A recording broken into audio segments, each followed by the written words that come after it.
J'ai vu énormément de personnes se plaindre parce qu'elles font l'élevage de poulet et que ça n'avance pas. Mais la vraie question est de savoir comment elles font pour que ça puisse avancer et ça n'avance pas. Voilà pourquoi dans cette vidéo, je vais partager avec toi quelques astuces très simples que tu peux dès maintenant appliquer dans ton élevage pour le transformer en un business vraiment rentable. Beaucoup de personnes font l'élevage de poulet depuis 1 an, 2 ans, mais ça n'évolue pas. Ils sont toujours au même stade. Grâce à cette vidéo, tu pourras tout changer.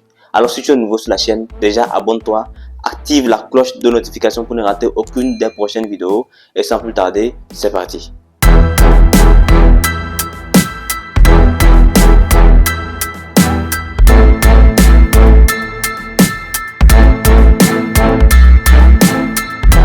Salut à toi, jeune entrepreneur et passionné d'élevage. Bienvenue sur la chaîne. Si tu es nouveau, je suis Mibamozo et ici je partage avec toi des conseils et des astuces qui pourront t'aider à débuter ou à améliorer ton activité d'élevage en Afrique. Voici 3 conseils très simples que tu peux appliquer dès maintenant afin de transformer ton petit élevage en un business vraiment rentable. Premier conseil, il faut calculer tes coûts. Malheureusement, beaucoup d'éleveurs aujourd'hui, que ce soit des débutants ou bien des gens qui font des activités depuis très longtemps, ont du mal à faire ce petit exercice. Il s'agit tout simplement d'évaluer son coût de production. C'est-à-dire que quoi? Tu veux décider de produire 100 plots de chair. Il faut absolument que tu saches pour produire ces 100 plots de chair, combien il va te falloir en termes de somme pour investir. Tu dois le savoir. Et comment on fait pour le savoir? On fait ce qu'on appelle un compte d'exploitation. On peut le faire en début d'activité ou en fin d'activité. Mais ce que je te recommande ici, c'est de le faire toujours en début d'activité. Comme ça, tu pourras savoir réellement l'achat des poussins va te coûter environ combien, l'achat des aliments va te coûter environ combien, pour les produits vétérinaires, combien ça va te coûter. Si tu as un employé, combien il va te prendre pendant la période là.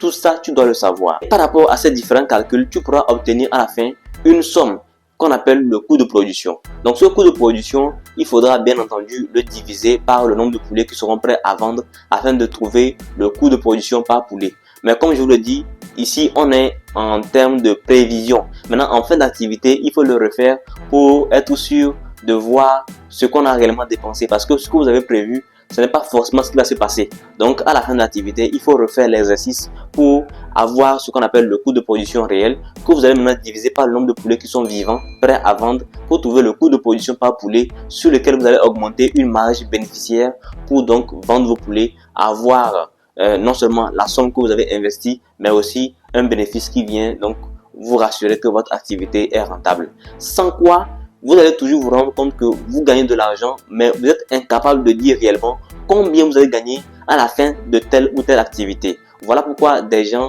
ne s'en sortent jamais, parce qu'ils mélangent toujours l'argent investi au bénéfice. D'autres même, il n'y a même pas de bénéfice, mais ils ne savent pas parce qu'ils n'ont pas pris le temps de calculer tout ça là au départ. Donc, comme je vous le dis, vous devez vraiment faire un effort de toujours calculer vos coûts. Et d'ailleurs, si tu veux en savoir plus sur les méthodes de calcul de coûts, comment faire pour mieux réussir dans ton élevage de poulets, je t'invite à participer à la formation en ligne du 5 avril 2026 organisée par Africa Breeding. Et dans cette formation, je vais te partager des documents, des vidéos, des conseils pendant 6 mois pour que tu puisses mettre en place un business rentable grâce à l'élevage de poulets en Afrique. Le deuxième conseil très simple à appliquer, c'est d'avoir une stratégie de vente. Tu ne peux pas te lancer dans l'élevage de poulet juste parce qu'on t'a dit que c'est rentable ou juste parce que toi tu as envie de le faire. Donc il faut déjà avoir une stratégie de vente précise. Quand on dit stratégie de vente, de quoi il s'agit? Quand tu produis, à qui tu vas vendre? Quand tu vas vendre? Comment tu vas vendre? Tout ça, ce sont des questions auxquelles tu dois avoir des réponses pour établir une bonne stratégie de vente. Ne vous lancez pas juste parce qu'on a dit que c'est rentable, sinon vous allez finir par vous rendre compte que ce n'est pas du tout rentable. Et le plus grave, c'est que vous allez perdre votre argent comme ça, gratuitement. Donc prenez le temps d'établir une stratégie de vente bien avant de débuter votre activité. Ça vous aidera à mieux réussir. Dernier conseil très important que tu peux appliquer facilement pour transformer ton petit élevage en business rentable, il s'agit ici d'avoir un plan de développement. Tu ne peux pas te lancer dans l'élevage de poulets, tu veux bâtir un vrai business et tu n'as pas un plan de développement. Quand on dit plan de développement, de quoi il s'agit? En fait, dans n'importe quel business, on a une vision. On s'est lancé parce que on a un objectif à atteindre sur le long terme ou bien à court terme. Donc, il faut déjà avoir un bon plan étape par étape qu'on va suivre pour atteindre l'objectif en question. Peut-être que tu as débuté avec l'élevage du poulet bicyclette parce que tu n'avais pas beaucoup d'argent. Ça se tient. Avec le temps, tu vas envisager de te lancer dans l'élevage du poulet Goliath.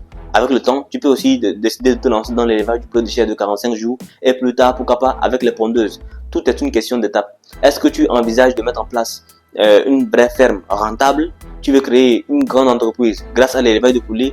Tu dois avoir une stratégie. Le fait d'avoir un plan de développement te permet de mettre du sérieux dans ton activité parce que tu te rends compte que moins tu travailles et moins tu as la chance d'y arriver. Donc, c'est important d'avoir un plan de développement dès le départ si tu veux vraiment que ton petit élevage à la maison devienne un business rentable. Si tu as aimé la vidéo, like, partage afin que ça puisse aider beaucoup d'autres personnes. Et sans plus tarder, on se dit à la prochaine dans une vidéo qui sera encore plus productive. N'oublie pas de t'abonner et d'activer la cloche de notification pour ne rater aucune des prochaines vidéos de Africa Breeding.